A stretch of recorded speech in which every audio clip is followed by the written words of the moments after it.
Hello everyone, I'm James.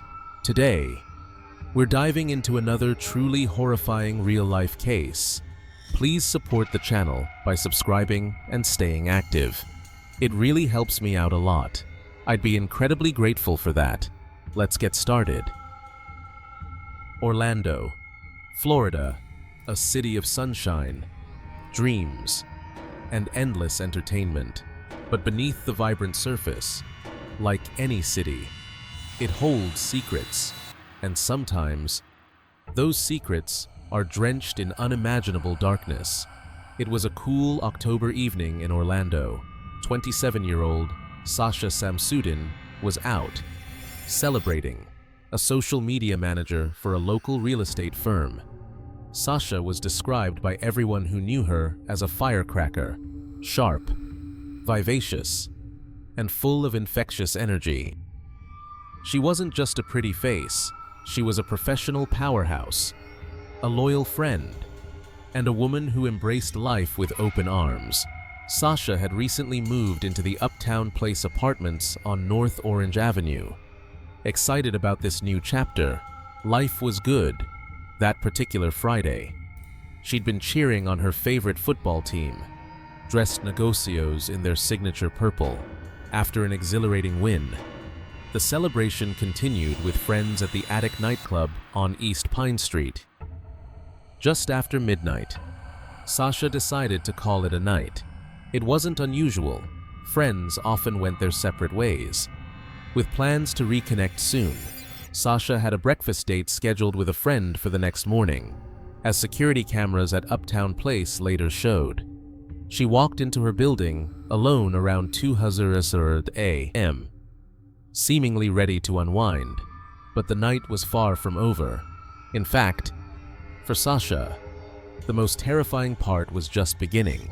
The next day, Sasha was a no-show for breakfast. Calls went straight to voicemail. Texts remained unanswered. For Sasha, a woman always connected, always responsive. This silence was a blaring alarm. Hours ticked by, each one amplifying the dread. By afternoon, concern had morphed into genuine fear. Some of her friends drove to Uptown Place. Sasha's car was in the parking lot. A gift she'd planned to take to a baby shower that day sat untouched on the back seat. They made their way to her apartment, Unit 345. They knocked and knocked again. But only silence answered. At 8 p.m., their worst fears compelled them to dial 911. When police officers gained entry to the locked apartment, the living areas appeared undisturbed, almost serene. But this calm was a deceptive prelude to the horror that lay within the bedroom. There, partially hidden by a duvet, was Sasha's lifeless body. A hand, stark against the bedding, was the first chilling sight. The scene spoke of a brutal, desperate struggle. Sasha had been sexually assaulted, viciously beaten, and strangled. Defensive wounds on her body were stark evidence of her fight for life. Her clothes were torn. A necklace she wore, now caught, tangled in her hair. The air in the room was thick with the acrid smell of cleaning agents. Strange bleach stains marred the bedsheets. A clumsy, frantic attempt to erase the unspeakable. Near Sasha's open cleaning supply cabinet, investigators found a condom wrapper and a single, unidentified shoe print.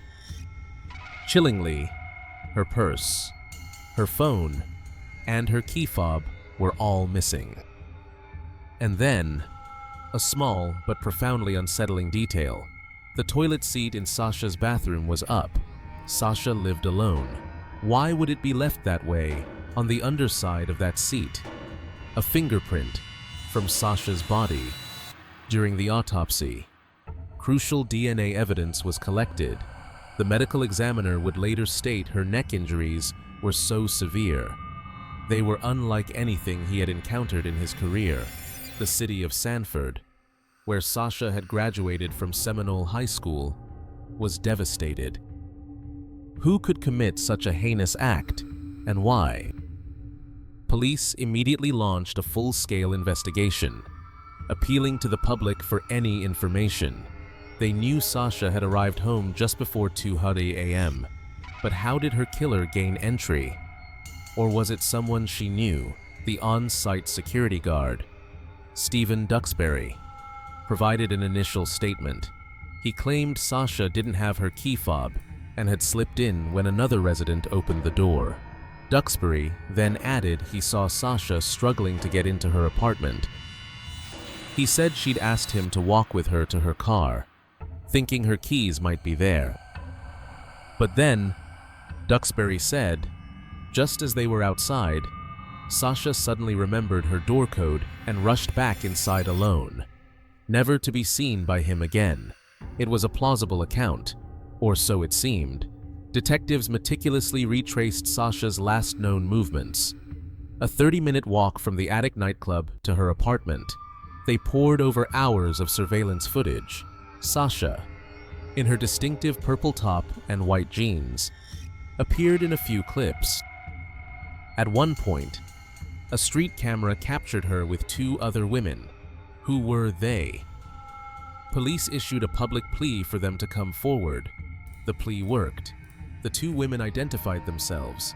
They told police they'd found Sasha wandering alone, clearly intoxicated, without her phone or ID, concerned for her safety. They'd decided to share an Uber with her.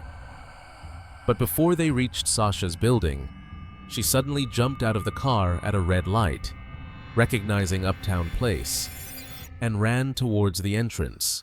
The women followed, wanting to ensure she got inside safely. It was then they encountered the security guard, Stephen Duxbury, who, according to them, initially wouldn't let Sasha in without proof of residency. While they were talking, another resident opened the door, and Sasha slipped through. The women waited with Duxbury for a short while, then left. So far, the accounts seemed to align with Sasha getting inside, but the picture was still dangerously incomplete. Investigators recovered Sasha's iPad from her apartment, synced to her iPhone. They found messages from the night she died. The very last message, sent at an eerie 5:12 a.m., contained a single word: Ben. Ben was a man Sasha had been casually seeing. He told police they'd planned to meet that weekend and had been texting that night. He willingly provided a DNA sample and had a solid alibi. He was quickly cleared. Another man, Taylor, Sasha's ex-boyfriend with whom she'd remained close, was also interviewed. He, too, had an airtight alibi, working a pub shift the night of the murder. His DNA didn't match any samples from the scene. The investigation was hitting a frustrating wall. Two potential leads, two dead ends. Just days after Sasha was found, her family held a small, poignant funeral, a blend of Hindu, Islamic, and Christian traditions honoring her diverse heritage as her loved ones mourned. Investigators received a crucial piece of the puzzle, the off-site CCTV footage from Uptown Place. They began the painstaking process of examining it, frame by agonizing frame. The footage revealed Sasha entering the building at 1:46. And then, something new, a man, closely following her, briefly asking if she was okay before he disappeared from view.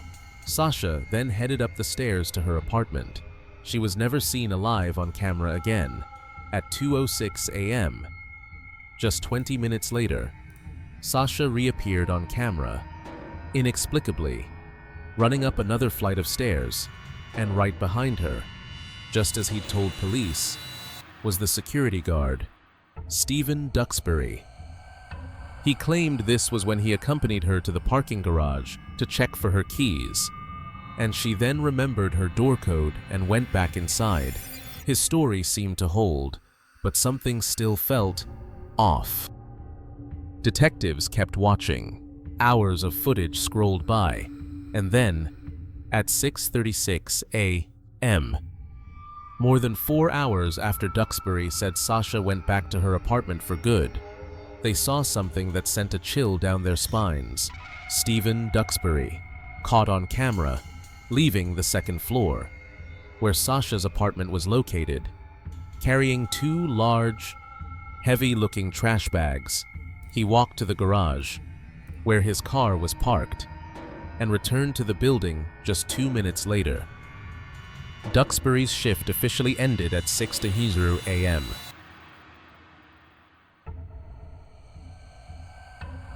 Yet he didn't leave the building until 6:39 a.m. Was taking out trash part of his duties? Building management confirmed absolutely not, and the trash bags Duxbury was carrying, they appeared identical to the brand found inside Sasha's apartment. The helpful witness was suddenly looking like a prime suspect. Police obtained a warrant to search Duxbury's home. He was also asked to take a polygraph test. The spotlight was now glaringly on Stephen Duxbury. Under the pressure of the polygraph, Duxbury's story began to unravel. When asked if he'd ever been inside Sasha's apartment, he denied it. The polygraph indicated deception. Then came the critical questions about Sasha's cause of death. Had she been poisoned, stabbed, strangled? Duxbury denied them all, but when strangulation was mentioned, his physiological responses went off the charts. This was a bombshell. At that point, the specific cause of Sasha's death, strangulation, had not been released to the public. How could Duxbury have reacted so strongly to that specific word unless he was there? Unless he knew polygraphs may not be admissible in court as direct evidence of guilt. But these results screamed for more investigation. The discoveries then came fast and furious. A pair of shoes found at Duxbury's home matched the shoe print found in Sasha's bedroom. Days later, forensic testing confirmed the fingerprint from beneath Sasha's toilet seat belonged to Stephen Duxbury. His DNA was a match for DNA found on Sasha's chest and other parts of her body. The evidence was tightening like a noose. And then, the digital trail. Investigators uncovered a damning internet search on Duxbury's phone, made around 500 a.m. On the morning Sasha was killed, he had searched how to open a quick-set keypad lock, the exact type of lock on Sasha's apartment door. This was just minutes before Sasha's final one-word text to Ben. Detectives also noted Duxbury had scratches and what appeared to be a bite mark on his arm, telltale signs of a struggle. The horrifying picture was now complete. The man hired to protect the residents of Uptown Place had become a predator. On October 21st, 2015, just over a week after Sasha's murder, Stephen Duxbury was arrested and charged with first-degree murder, sexual battery, and burglary with assault.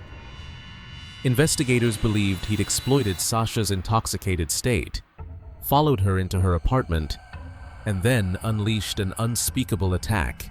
After raping and strangling her, he tried to clean up his crime, stealing her belongings, and disposing of evidence in those damning trash bags, all caught on tape. 2 long years later, in November 2017, Stephen Duxbury's trial began. The defense team fought aggressively, trying to suppress key evidence. They argued Duxbury only failed parts of the polygraph because he feared losing his security license, not because of guilt. They challenged the admissibility of his shoes and interview recordings. The judge, however, stood firm. The evidence, including the damning shoes and the polygraph results, would be heard by the jury. The prosecution laid out its case, piece by painstaking piece. The DNA, the fingerprints, the shoe print, the internet search, Duxbury's shifting timeline, The security footage of him carrying those trash bags, it all painted a grim, undeniable portrait of guilt. The defense countered. Attorney Aaron Delgado questioned why Duxbury's clothes hadn't been DNA tested and pointed out an alleged discrepancy. The shoe prints were a size 9, while Duxbury supposedly wore a 10.5. They emphasized no security footage showed Duxbury entering Sasha's apartment. They even floated a desperate theory that Sasha and Duxbury had engaged in consensual sex, and someone else had entered later and killed her. The medical examiner, however, testified that Sasha's injuries were not consistent with consensual activity, noting cuts on her lower body could have been caused by a utility or security belt during a violent assault. But the prosecutor's words resonated with the jury. Her body doesn't lie. The crime scene doesn't lie. After a 7-day trial, the jury deliberated for just 4 hours. Their decision was unanimous. Stephen Duxbury was found guilty of first-degree murder, guilty of attempted sexual battery with force, guilty of burglary while committing an assault. He was sentenced to life in prison without the possibility of parole for Sasha's murder, with an additional 15 years for the other charges, to be served consecutively. Given the chance to speak, Duxbury remained silent. In a powerful moment of grace, Sasha's parents acknowledged the pain Duxbury's own family, especially his mother, who sat silently in the courtroom, must be feeling, but their own grief was a gaping wound. Sasha's mother spoke of their profound loss. There are no birthdays, no wedding to plan for in the future. Every time I attend a wedding, she shared, I remember that we'll never have that for our daughter. But the fight for Sasha didn't end with the guilty verdict. The Samsudin family filed a civil suit against the Uptown Place apartment complex, Vital Security, Duxbury's employer, and even the manufacturer of the quickset lock on Sasha's door. Their 102-page complaint alleged that numerous prior complaints about Duxbury's behavior had been ignored, and that the keypad lock system itself was known to be faulty. Their lawyer presented articles showing how the same lock model had failed in other cases, suggesting it could be easily breached. The defense argued there was no proof of a flaw, as the lock itself was never recovered as evidence. The unit's owner had discarded it when a new tenant moved in February 2019. Duxbury's appeal against the court's decision to deny his motion to suppress statements and to overturn his conviction for attempted sexual battery was denied. Justice, though slow and arduous, had been served.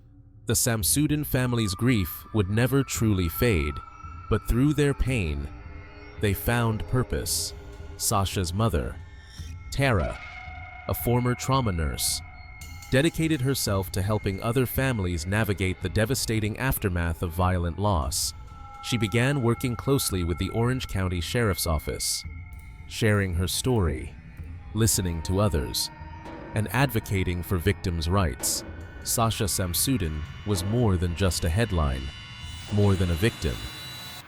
She was a vibrant, intelligent, passionate young woman whose life touched everyone she knew. She had a beautiful soul. One coworker remembered, she really cared, laughed easily, and left an impression everywhere she went. Her light was extinguished far too soon, by an act of unimaginable betrayal, but through the love of her family and friends, and their tireless advocacy, Sasha's warmth and spirit endure. A reminder that even in the face of the darkest evil, the fight for justice and the power of memory can shine a path forward.